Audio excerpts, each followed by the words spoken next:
everybody, wonderful humans out there. So if you are new to this channel, my name is Taylor Gonzaga and I am the founder and artistic director of Opera Cecilia, which is a company that was made by and for emerging artists and local talent kind of in the Pacific Northwest as well. And we are a new company that's kind of trying to pave the way for opera to become a part of more of the general musical landscape and not necessarily be put on a pedestal all of the time, and for it to therefore be more accessible to 21st century audiences. This is a special video where we are going outside of the opera world and reacting to prominent voices in the contemporary music world. And this is extra special because this is our very first request. So this was a request that was done by a wonderful user by the name of Lizzie N. Ariana Grande sings Jason Robert Brown. It was posted by, this particular video was posted by Frankie J. Grande. And I am super excited to hear this because this will be like a genuine first impression reaction for me, because I have not actually watched this video until filming this reaction. And then on top of that, I will also be kind of analyzing what I'm hearing based off of my own observations. I haven't done a ton of research on this video or anything like that. So this is all purely observational, just like Lizzie did.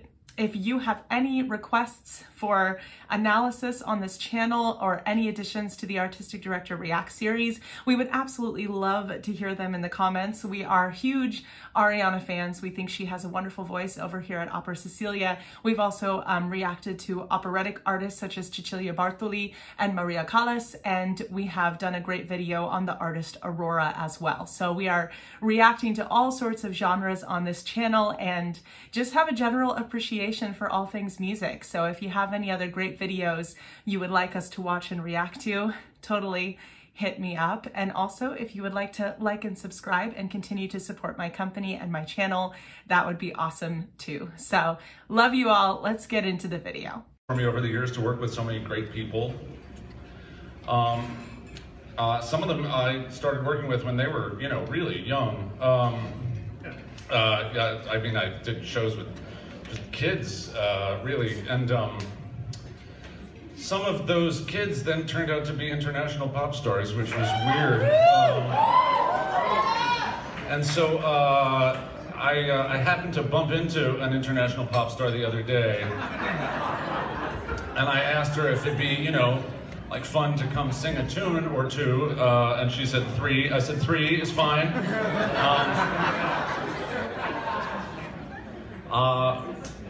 We're all really psyched that she came tonight. This is Ariana Grande. If you are new to kind of being an Ariana Grande fan or haven't been following her career, I'm definitely not like the #1 source for everything Ariana Grande, but I do know that she does have a musical theater background. For those of you who don't know who Jason Robert Brown is, he is a pretty prominent musical theater composer. He has written scores for pieces. I think the one that I'm the biggest fan of that he's written for is the musical Bridges Over Madison County, which was premiered with Kelly O'Hara in the leading lady role. So if you haven't checked out that musical, that's a very good example of his music, and it's very, very beautiful, oftentimes complex music to sing, very well nuanced, and probably some of my favorite stuff in the musical theater realm right now. So he is very prominent on Broadway and in kind of that sector of the music industry and the theater industry. And it's cool. I didn't know that he had worked with Ariana Grande when she was young, but I'm not surprised. I know that she definitely did have her kind of an origination in musical theater. And what is also cool is if you go back and watch the very first video we posted reacting to her singing The Wizard and I at the 15th anniversary special for Wicked, she definitely still has those musical theater roots in her voice. And you can even hear it in some of her original music as well. So I am super excited to hear this performance.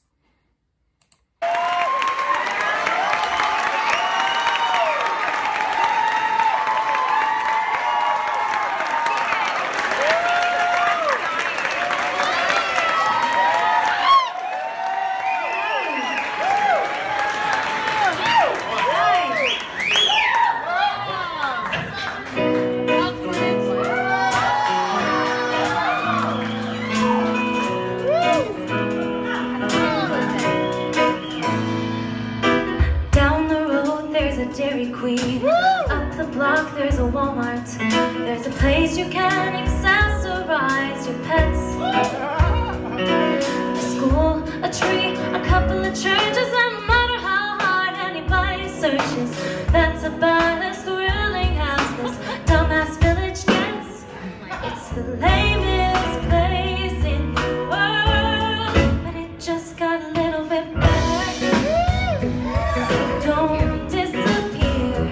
It's the lamest place in the world, but maybe, no, that maybe it'll be fine. Shit, you're here. I knew this was gonna happen. Patrice, isn't there something else you can do around here? I mean, the inbreeding takes up a lot of our time. I don't know. 40 miles to the nearest river, 60 miles to the airport. We plan our escape, that's where we're gonna have to be. It's a shame, it's a terrible pity. Don't you? Okay, real quick, I'm gonna pause because I was so enthralled in the beginning of that performance that I like forgot to pause sooner. But basically what I'm hearing here vocally, which is very interesting, is she is completely conformed to the musical theater style right here. You are hearing a very, very clean belt, and you are also hearing really, really good, clear diction from her. I'm understanding basically every word that she's saying, and that's been my only like little nitpicky thing with Ariana Grande in the past, is in her pop music, I don't hear her diction quite as clearly. But also, I can't really blame her for that, because in the pop style, having super clear, crisp diction, diction that is so clear that you could take dictation off of it, that somebody who doesn't speak the language could still understand what you're singing, or could learn how to speak the language by hearing you sing. That clear, crisp of diction isn't necessarily the top priority in the pop world. In the pop world, there is a lot of emphasis on stylization in the vocal line and tone in the vocal line. And that stuff she has in spades. So I honestly think that it's just the lesser diction or less clear diction in her pop music is just a side effect of her adapting to that style and singing in that style, which is also very well suited for her voice. Here, it is so cool to hear all of this clarity and all of this very, very clean musical theater belting. One of the biggest stylizations of a musical theater belt, and one of the things that differentiates it from maybe belting in pop music, for example, is when you hear the natural vibrations in your voice, your vibrato, coming in not until the end. So there's a part of every sustained, longer sustained pitch that is straight tone, and then at the end, you hear that vibrato coming in. And as she continues to have bigger notes as the song ramps up in energy, you can definitely, you're definitely going to be able to tell that that is the stylization that she's choosing for this, which is incredibly appropriate. I also love that she's interacting with him at the piano. I think that's so fun. This is definitely a cabaret type environment. And I also love seeing her so casual, because you always see her so dressed up in these like leotard type costumes that are very beautiful. What's amazing about this is to just see that really kind of like raw, untamed, supernatural side as well that everyone has. The glasses might be a little bit characteristic of the character that she's trying to portray in this performance. So overall, super, super cool and engaging so far. Let's keep watching. Away from New York City, it's major stuff for you, but it's amazing stuff for me. It's the latest place in the world, but it just got a little bit better. So don't disappear.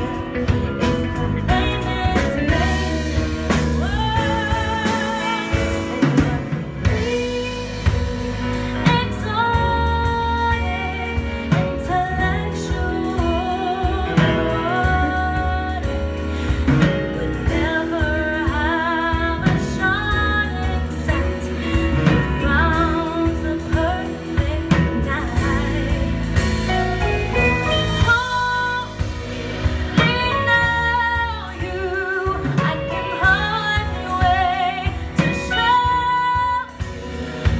a good example of a very musical theater affectation in the styling. This is a little bit of an opportunity to kind of further explain the use of vibrato or natural vibrations in the voice.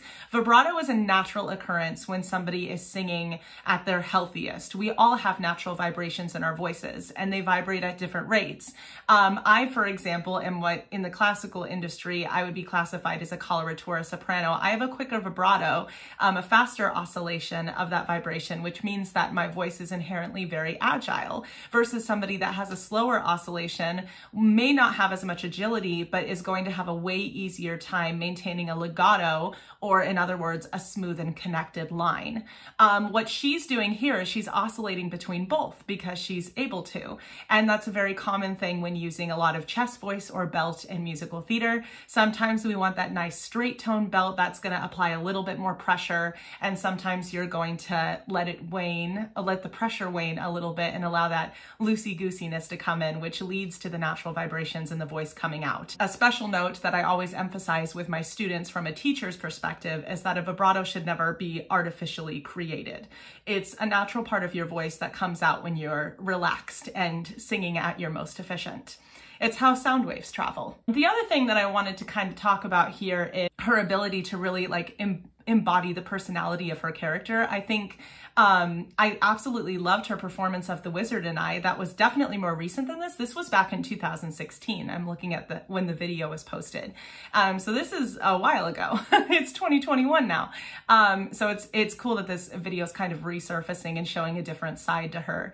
I think she's been quoted at one point saying that once a musical theater kid, always a musical theater kid, and being a kid that loved being in musicals when I was younger myself, and I'm still in musicals now, it's still a part of my career.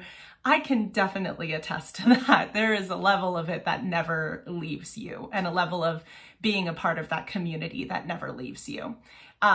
So from an artistic director's perspective, she is completely 100% embracing her character type, and she is as somebody that might be sitting in on auditions at some point in the future of my company, I would know right away what kind of story she's trying to tell. She's very, very clear and confident with her storytelling. Even if it's a character that is not necessarily the most confident themselves as a character, because she's confident in her portrayal of that character, the story can be more clearly told to the audience.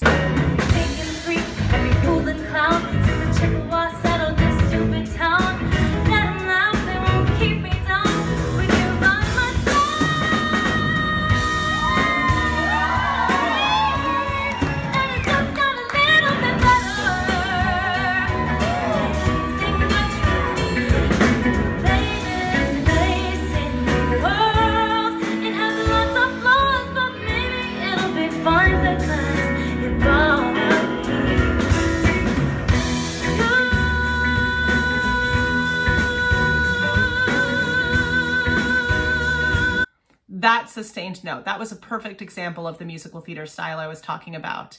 Did you notice that it was straight tone at the beginning, and then the longer she was sustained, the more she let the natural vibrations come back in. Versatility helps you in this career. Awesome,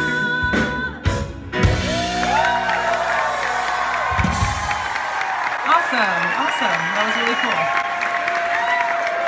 I knew I was gonna f up the words, I'm sorry. It's only been 7 years, Ari. Are you ready? All right, the glasses are coming off. Here we go. So, Ari said there's one song of yours I really want to do. And it's a song I don't do anymore because it's really hard to sing. And it's really hard to sing and play at the same time. So actually, Ari and I are both getting a break. It's a song from the Wearing Someone Else's Clothes album. And it was a song about me being really grouchy that I wasn't an international pop star. Don't do it.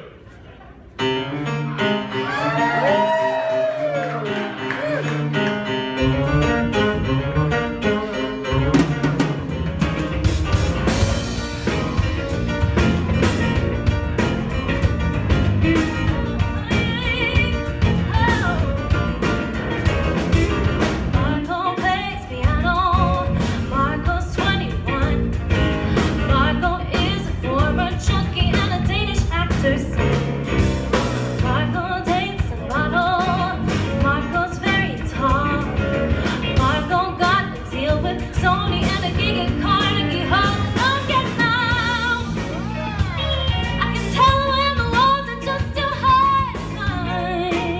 Okay, so what's very interesting about starting the second piece, she is adopting a completely different style here. Isn't that cool? So she had a very like quintessential musical theater style in the previous piece. And in this one, she's actually adopting a little bit closer to the pop stylization with even a little bit of a rock edge to parts of it. Notice how she leaned into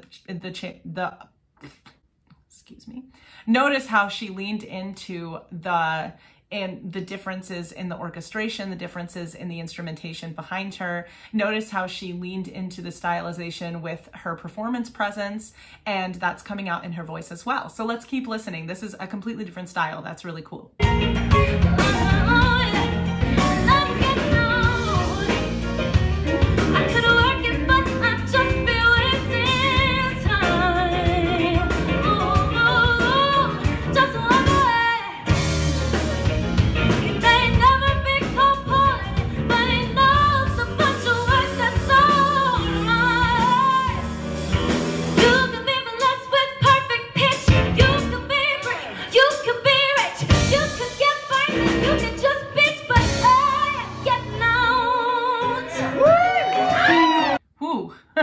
That was impressive because that was a lot of really what we would consider high tessitura belting, or just like a higher area of her registration that she's living within, essentially. What is so cool about that, though, is it seems like such a comfortable place for her to live. And I think part of that, because I'm super interested from both an educator and artistic director's perspective in the psychology of a performer when they're on stage in a highly stimulating situation like this.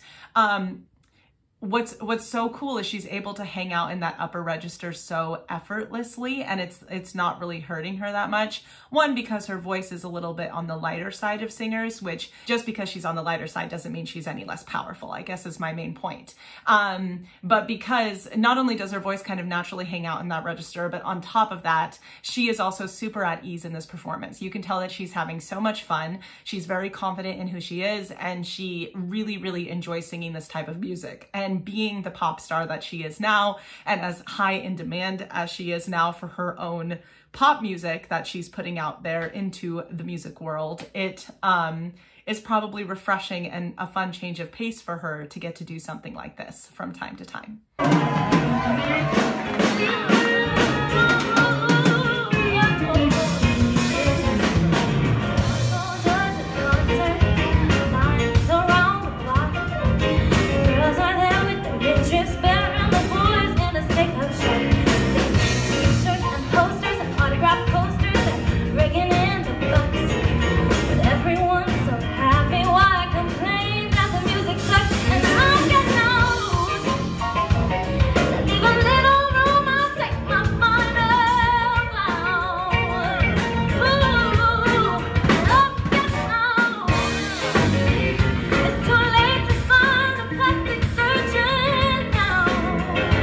I like this song because it's kind of a commentary on what a lot of big stars deal with in the industry.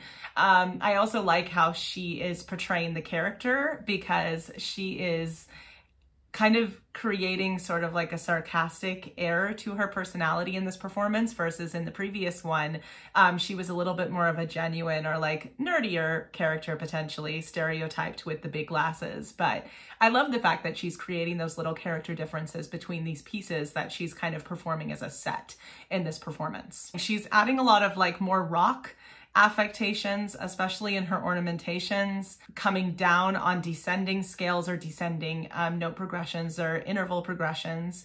One thing that I wanted to point out real quick before we keep going is the fact that she moves her mouth a lot in the shape of the different vowel formations that she's creating on all of those vocal ornaments. And I don't think that's necessarily something that is needed. I will just say, I think she can do all of those, that kind of stuff without doing too many movements of the mouth and changes to her mouth shape. That's actually something in my classical training that I've been kind of dissuaded from doing, is changing my mouth shape to extremely. But that being said, in classical music, it's a little bit of a different bear, because as a female singer, or just a treble voice, not just a female singer.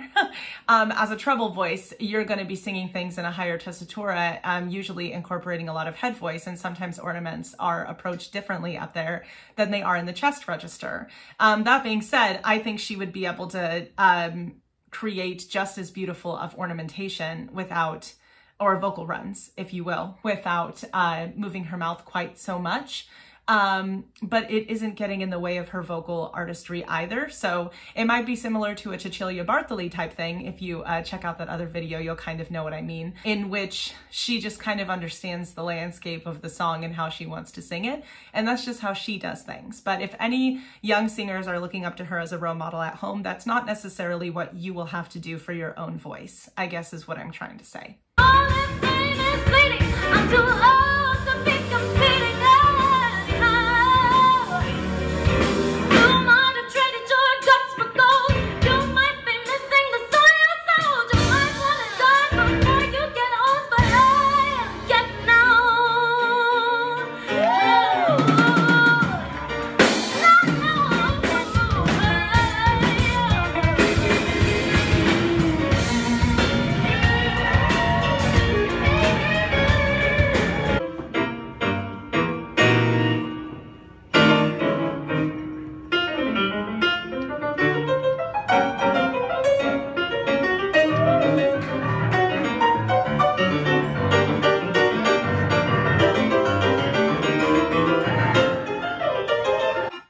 Okay, so there's definitely some mind-blowing piano work and work on other instruments, and I don't want to discount that, but I also want to focus on the vocals in this video, so we might be moving forward in the video a little bit, or skipping forward back to when Ariana is singing again, since this is a vocal-centric channel. I hope that's okay.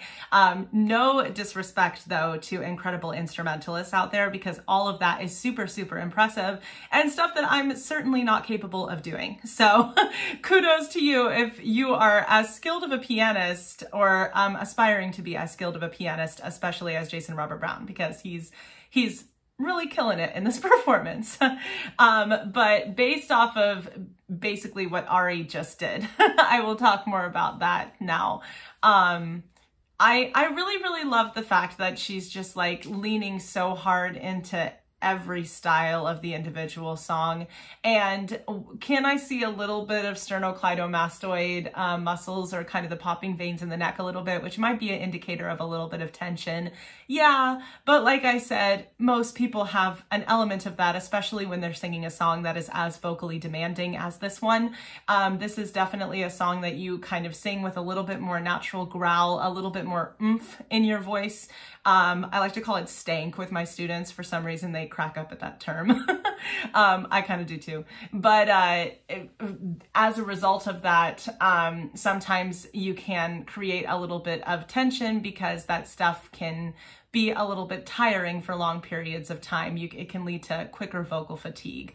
It doesn't mean that you're not capable of doing it in a healthy way. I think a performer like Ariana will go on stage in a show like this, and she will understand her limitations. She will know how far she can take those vocal affectations before she has to back off and sing a little bit more cleanly for a while. And I think a lot of performances like this that require a little bit more of that growly or stank type of stylization, those performers that are singing music like that have a tendency to understand that it's sort of a push and pull between, I'm going to show cleaner tone, I'm going to show really balanced onsets, oh, this time I'm going to show a little bit of breathiness, or a little bit more of like that raspy quality, and I can bring a little bit more of that growl in. But I think the most important part of all of it from a vocal technique standpoint is that you are consistently supporting your voice the entire time that you're doing all of those things. You're not sending any less air. You're not working on strategizing your breath any less during that performance. You're not allowing yourself to breathe any less, because that's when it can get into the danger zone. But it seems like everything is coming from quite a stable place for Ariana. So I don't think that her breathing is overly labored. I actually think she's quite relaxed for most of this performance. Here we go. It's nice to be in Naples. It's nice to be at peace. I really had a lovely trip, but I'm ripping up my lips. Get down, and I've never been so far out of my mind.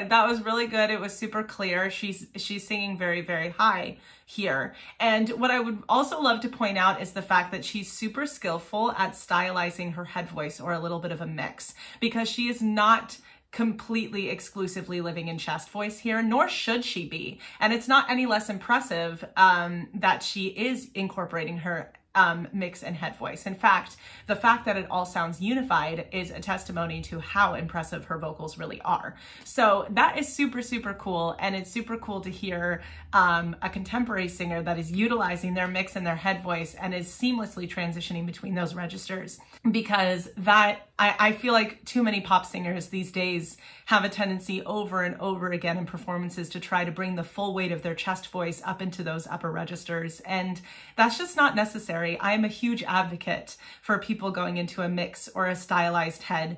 And what I mean by stylized head is if you're trying to make your head voice sound a little bit more contemporary, you can go a little bit more straight tone with it, or carry a teeny tiny bit more pressure, but still make it in that overall less pressurized mix or head voice, and not in the at the same level of pressure as a straight tone chest voice would be. If you are interested in ever taking voice lessons with me, by the way, I do have a studio, and I will put my email address below in the description for this video, because I have a lot of tips on in my arsenal on how to teach this kind of music, because I have a lot of experience singing this sort of music myself, in addition to classical training, and kind of combining the two so that I can use my classical training to make my contemporary singing even more healthy. It's very interesting stuff.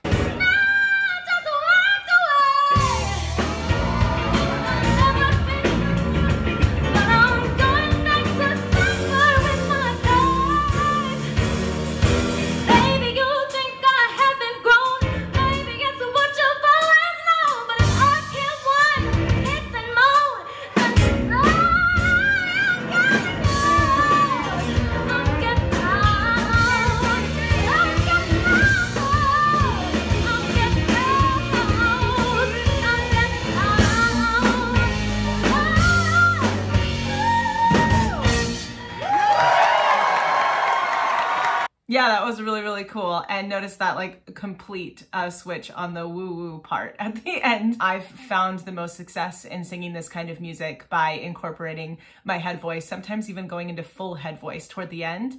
And like I said, if you know how to bring that into a little bit more forward place in the mask, a little bit more of a nasal place, and you're able to straight tone it a little bit, it can sound just like contemporary music. A lot of people automatically equate the head voice with operatic singing, and that is not the case. You don't necessarily have to sound like an opera singer every time that you use head voice if you understand how to strategize head voice and adapt to different musical styles.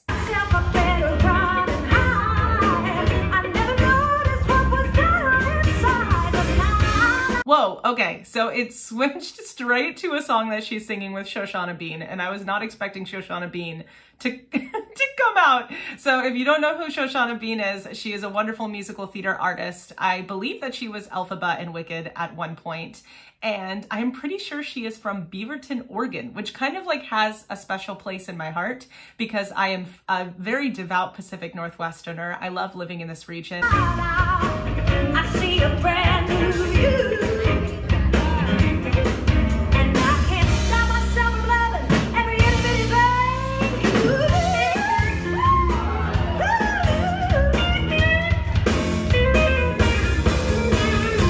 Okay, I wasn't expecting to be commenting on Shoshana Bean's vocalization, but since she's in this video too, I thought I would just mention that that was also a really, really wonderful like transition into the head voice with that last vocal ornament that she did.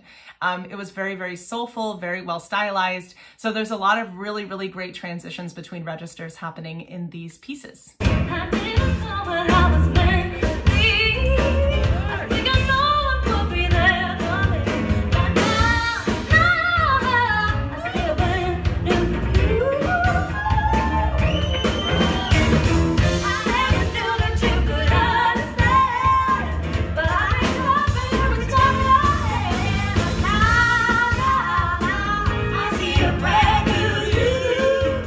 Wow, they sound really, really good together. I just wanted to say that. I think that there is a little bit more of a roundness or a softness to Ariana's voice color-wise in terms of vocal color, but then Shoshana Bean has kind of a little bit more of a rock edge to her natural singing voice, and she has kind of a pointedness to her tone. And the combination of those two sounds just happened to blend really well together.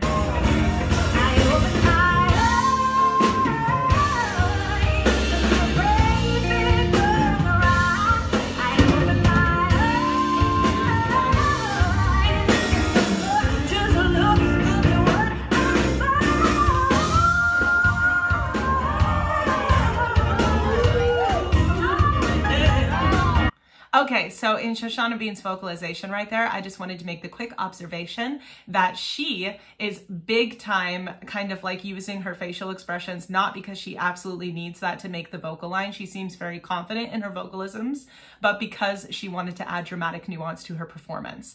The key to doing those facial expressions, making those vowel formations, all of those things, is that it's a choice and not a tick. And that's what I fundamentally tell all my students in lessons. We want to make those stylistic choices genuine choices and not ticks.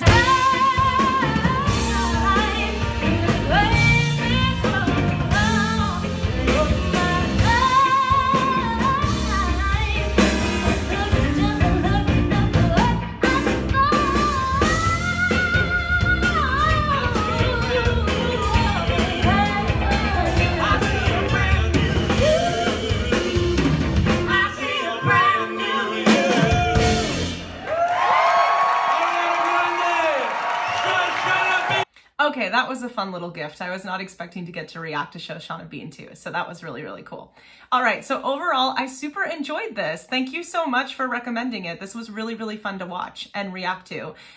These were more of my reactions and analysis in real time. Usually I try to sit down with my videos a little bit longer and so that the analysis portion of it is a little bit more researched and things like that. But it was really, really fun to get to be a little bit more spontaneous with you guys in this video. I really, really hope that you enjoyed this. These were just some of my initial first impressions with the vocalization and the stylization of the pieces. This was a really, really cool performance to watch, not only because these are world-class, really, really great professional performers, but also because they looked like they were just so genuinely having a good time. So super, super fun. Definitely send me more reactions, everyone. This was really, really cool to get to do. And I hope that you all enjoyed doing this video just as much as I enjoyed making it. And Lizzie, I also hope that you enjoyed this reaction, and thank you so, so much for the recommendation once again. All right, everybody, don't forget to like and subscribe to the Opera Cecilia YouTube channel if you have the chance. And I am also super, super excited to announce that Opera Cecilia's inaugural season will be continuing with its second performance. We will be doing something called Messiah by Candlelight, which is a virtual performance of excerpts from Handel's Messiah. If you are interested in that, the link to our webpage will be in our outro. And on top of that, we will also be performing live at Portland's Grotto Festival of Lights. I'm super excited for my company to continue growing and for this YouTube channel that is attached to my company to continue growing. So thank you so much for all of your support. And I will be back at you with another artistic director reacts and even more variety of really, really cool content soon. So stay tuned. All right. I hope to see you guys all again in the next video, and have a nice night. Bye.